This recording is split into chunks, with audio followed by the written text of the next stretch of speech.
Hi everyone, welcome back to my channel. Hope you all are doing well. अगर आप मेरे channel पे पहली बार आए हैं तो दिस इज संजना। आज आप सभी को मैं एक मराठी मेकअप लुक करना बताऊंगी जो आप इस वीडियो में आसानी से देख सकते हैं। इसका फाइनल लुक आप वीडियो के एंड में ही देख पाएंगे। सो वीडियो को बिना स्किप किए शुरू से एंड तक अच्छी तरह से देखिए। इसमें मैं आपको हुडेड आइज पे मेकअप कैसे करते हैं और मराठी मेकअप लुक कैसे क्रिएट करते हैं बताऊँगी। So let's start. चलिए वीडियो को शुरू करते हैं। मेकअप करने से पहले स्किन प्रिपरेशन बहुत ज़्यादा इंपॉर्टेंट होता है। इसके लिए मैंने सबसे पहले फेस को अच्छी तरह से क्लीन किया। उसके बाद मैं टोनर स्प्रे कर चुकी हूँ। अब मैं उसे डैम डैम करके अच्छी तरह से स्किन में ऑब्जर्व करवा रही हूँ। आपको उसे अच्छी तरह से स्किन में ऑब्जर्व होने देना है। उसके बाद ही आपको मॉइस्चराइज़र अप्लाई करना है। जब भी आपका फेस डैम्प हो जाए तो आपको मॉइस्चराइज़र अप्लाई करना है। मॉइस्चराइज़र आपको अपनी स्किन टाइप का अप्लाई करना है। मेरी मॉडल की स्किन टाइप ड्राई है तो मैं उसके अकॉर्डिंग मॉइस्चराइज़र अप्लाई कर रही हूँ। ड्राई स्किन है अगर आपकी तो आप निविया का मॉइस्चराइज़र यूज़ कर सकते हैं। मैं यहाँ सेटाफिल का मॉइस्चराइज़र यूज़ कर रही हूँ जो ऑल स्किन टाइप पे वर्क करता है। मॉइस्चराइज़र को अच्छी तरह से एप्लीकेशन करने के बाद मैं उसे अप्लाई कर रही हूँ। मॉइस्चराइज़र को आपको मसाज करते हुए अप्लाई करना है और मसाज में आपको बहुत ज़्यादा प्रेशर नहीं देना है। आपको नॉर्मल प्रेशर रख के ही मॉइस्चराइज़र अप्लाई करना है। फेस के साथ आपको नेक एरिया को भी अच्छी तरह से कवर करना है। आप हैवी मेकअप करें या आप लाइट मेकअप करें, आपको स्किन प्रिपरेशन हर मेकअप में करना है। आपको बिल्कुल भी ऐसा नहीं सोचना है कि अगर लाइट मेकअप कर रहे हैं तो स्किन प्रिपरेशन ना करें। ऐसा करने से बिल्कुल भी आपका मेकअप अच्छा नहीं होगा और लॉन्ग लास्ट भी नहीं होगा। मॉइस्चराइज़र के बाद 30 सेकंड का वेट करने के बाद मैं यहाँ पे प्राइमर अप्लाई कर रही हूँ। प्राइमर की आपको एक थिन लेयर ही अप्लाई करनी है। आपको बहुत ज़्यादा प्रेशर देते हुए प्राइमर अप्लाई नहीं करना है। स्किन प्रिपरेशन का एक इंपॉर्टेंट स्टेप प्राइमर भी होता है जो कि आपके बेस को लॉन्ग लास्ट बनाता है। इसके बाद मैं यहाँ कलर करेक्टिंग कर रही हूँ। मेरी मॉडल की फेस पे बहुत ज़्यादा पिगमेंटेशन या प्रॉब्लम्स नहीं थी तो मैं हल्का सा ही कंसीलर कर रही हूँ। कंसीलर के लिए मैं क्रायोलॉन के सुप्रा पैलेट का FS36 का शेड यूज़ कर रही हूँ जो कि मेरी मॉडल की स्किन टोन से डार्क है। प्रोडक्ट आप जितना कम यूज़ करेंगे आपका मेकअप भी उतना ज़्यादा ही अच्छा होगा। कंसीलर एप्लीकेशन करने के बाद मैं उसे मिनी ब्यूटी ब्लेंडर की हेल्प से ब्लेंड कर ले रही हूँ। ब्लेंडिंग में बहुत ज़्यादा नहीं कर रही हूँ, हल्की हल्की ब्लेंडिंग करी क्योंकि मैंने उंगली से ही कंसीलर अप्लाई किया है तो वो हल्का हल्का उससे भी ब्लेंड हो गया है। उसके बाद मैं यहाँ पे फाउंडेशन एप्लीकेशन कर रही हूँ।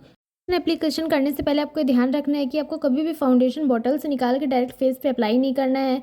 इससे वो बिना एक्टिव किए हुए ही अप्लाई करने से ऑक्सीडाइज हो जाएगा और हो सकता है कि वो थोड़ी देर मेकअप को करे या ब्लैक कर दे। इसलिए आपको पहले उसे बॉटल या जिसमें भी है वो उसको निकालना है बाहर। उसके बाद उसको आपको मिक्सिंग पैलेट में या किसी में भी निकाल के अच्छी तरह से मिक्स करके एक्टिवेट करना है। उसके बाद ही आपको उसे अप्लाई करना है। अगर आप फाउंडेशन को एक्टिवेट करके अप्लाई करेंगे तो वो अब ब्लेंडिंग भी बहुत ही आसानी से हो जाएगा। इसके बाद मैं फाउंडेशन को अप्लाई करने के बाद उसे ब्लेंड कर ले रही हूँ। ब्लेंडिंग के लिए मैं काबुकी ब्रश का यूज़ कर रही हूँ। आप चाहे तो ब्यूटी ब्लेंडर का भी यूज़ कर सकते हैं। अफोर्डेबल ब्यूटी ब्लेंडर में आप आई मैजिक, यूरोप गर्ल का ब्यूटी ब्लेंडर बाई कर सकते हैं। ब्यूटी ब्लेंडर आपको कैसे यूज़ करना है इसके लिए मैंने शॉर्ट्स में एक वीडियो अपलोड की है, आप चाहे तो वहाँ जाके भी देख सकते हैं। आपको उसे अच्छी तरह से पहले पानी में डैम डैम करके उसे भिगोना है। उसके बाद आपको उसमें से पूरा पानी निकाल लेना है। इसके बाद आपको उसे डैम करके यूज़ करना है। आपको कभी भी ड्राई ब्यूटी ब्लेंडर यूज़ नहीं करना है। फाउंडेशन एप्लीकेशन करने के बाद मैं यहाँ पे पाउडर सेटिंग कर ले रही हूँ। पाउडर सेटिंग करने के टाइम में यहाँ पे अंडर आइज़ के नीचे बहुत सारा पाउडर अप्लाई कर रही हूँ जिसे हम बेकिंग कहते हैं। बेकिंग करने से बेस अच्छी तरह से सेट होता है और अंडर आइज़ पे क्रीज जमने के चांसेस होते हैं वो बहुत ज़्यादा कम हो जाते हैं। लूज़ पाउडर के लिए मैं यहाँ पे आई मैजिक का लूज़ पाउडर यूज़ कर रही हूँ जिसका शेड बनाना है। इसको पाउडर से अच्छी तरह से सेट करने के बाद मैं यहाँ पे अपनी मॉडल की फेस को शार्प दिखाने के लिए ब्राउन्जर या पाउडर कॉन्टोरिंग कर रही हूँ। इसके लिए आपको सबसे पहले एक डार्क कलर का ब्राउन कलर लेना है। उसके बाद कान का जो ऊपरी हिस्सा होता है जिसे हम टॉप ऑफ द ईयर भी कहते हैं वहाँ से आपको कॉन्टोरिंग स्टार्ट करनी है और आई बॉल का जो आउटर कॉर्नर होता है वहाँ तक आपको कॉन्टोरिंग करनी है। अगर आपको फेस को शार्प दिखाना है तो आपको यहीं तक करनी है और अगर आपको फेस को गोल दिखाना है या बड़ा दिखाना है तो आपको आई वॉल के इनर कॉर्नर तक ब्लेंडिंग करनी है। कॉन्टूरिंग की ब्लेंडिंग आपको हमेशा ऊपर की ओर करनी है। उसके बाद मैं यहाँ पे जॉ लाइन कॉन्टूर कर रही हूँ। जॉ लाइन कॉन्टूर करते समय आपको ब्लेंडिंग नीचे की ओर करनी है। कॉन्टूरिंग करने के लिए मैं यहाँ पे एक एंगल्ड ब्रश का यूज़ कर रही हूँ। इसके बाद मैं यहाँ पे नोज़ कॉन्टूर कर रही हूँ। नोज़ कॉन्टूर के लिए मैं एक फ्लफ़ी ब्रश का यूज़ कर रही हूँ जो कि एक आई शेडो का ही ब्रश है। इसके लिए आपको ब्रिज ऑफ द नोज़ पे हल्का हल्का ब्राउन कलर अप्लाई करना है। उसके बाद आपको उसे ब्लेंड करते जाना है। आपको यहाँ पे बहुत सारा कलर अप्लाई नहीं करना, नहीं तो बहुत ज़्यादा ये डार्क दिखने लगता है। डोरिंग कंप्लीट करने के बाद हम आ जाते हैं आई मेकअप पे। आई मेकअप के लिए आज मैं एक हेलो आई मेकअप बताने वाली हूँ जो कि आप हुडेड आइज़ पे या बड़ी आइज़ हर साइज़ की आइज़ पे कर सकते हैं। आई मेकअप बहुत ही ज़्यादा इजी होता है। इसके लिए आपको अपने आउटर कॉर्नर और इनर कॉर्नर पे कलर अप्लाई करना होता है और यहाँ पे आपको लाइट कलर की जगह आपको डार्क कलर से स्टार्टिंग करनी होती है। दोनों ही आउटर कॉर्नर और इनर कॉर्नर पे मैं एक डार्क कलर अप्लाई कर रही हूँ जो कि एक डार्क ब्लू कलर है। इसके बाद आपका जो क्रीज एरिया होता है वहाँ पे आपको उन्हीं उसी ब्रश से हल्की हल्की ब्लेंडिंग करनी है। वहाँ पे आपको कलर डार्क नहीं करना है और जो आईलिड एरिया होता है या जो मिडिल एरिया होता है उसका आपको ब्लैंक रखना है। दोनों का कलर एप्लीकेशन आपको बहुत ज़्यादा ऊपर तक नहीं करना है। आउटर कॉर्नर इनर कॉर्नर पे कलर एप्लीकेशन करने के बाद मैं जो ट्रांजिशन एरिया होता है जो क्रीज के ऊपर का एरिया होता है वहाँ पे एकदम लाइट ब्राउन कलर या आप एक लाइट ब्लू कलर भी ले सकते हैं, उसमें उससे ब्लेंडिंग कर रही हूँ।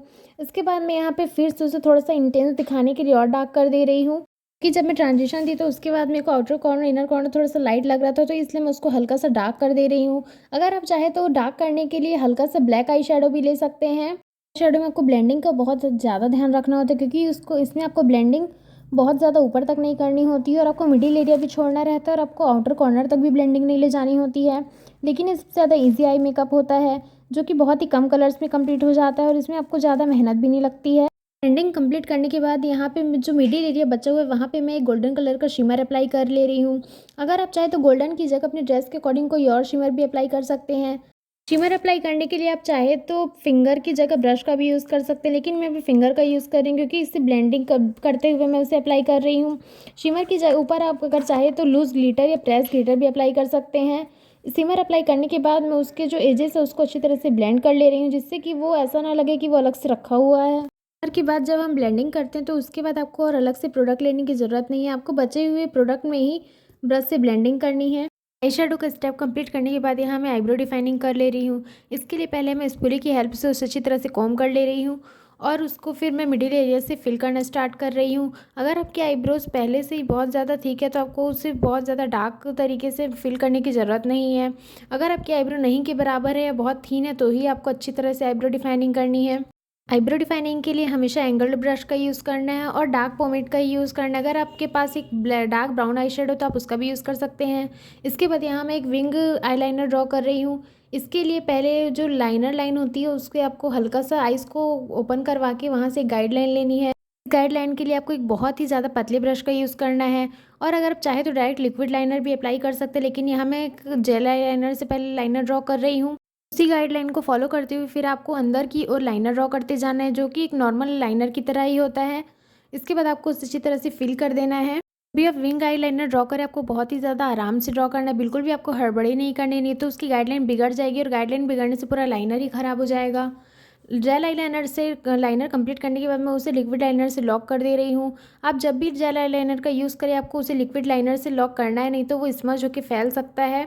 लैक्मे के लिक्विड लाइनर का यूज़ कर रही हूँ।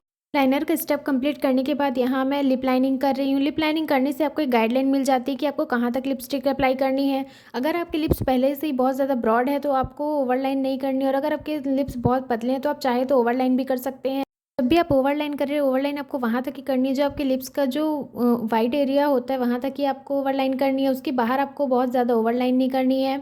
यहाँ पे मैं डिलांसी के लिप पैलेट का यूज़ कर रही हूँ जिसका मैंने वाइन शेड लिया है। लाइनिंग करने के बाद मैं उसे फिल कर ले रही हूँ। उसके बाद यहाँ पे मैंने जो बेकिंग की थी वहाँ पे जो एक्स्ट्रा पाउडर मैंने सेट किया था मैं उसे अच्छी तरह से डस्ट आउट कर ले रही हूँ। उसके बाद मैं अपने मॉडल की फेस के फीचर्स को हाईलाइट कर रही हूँ जैसे कि forehead, nose area, cheeks area, chin area. इसके लिए मैं गोल्डन कलर के हाइलाइटर पैलेट का यूज़ कर रही हूँ। आपको भी ड्रेस से मिलता हुआ हाइलाइटर अप्लाई करना है। And here is the final look. Video को लाइक, कमेंट एंड शेयर करना ना भूलिए और कमेंट करके ज़रूर बताएं कि वीडियो कैसा लगा। Thanks for watching and do subscribe my channel for more.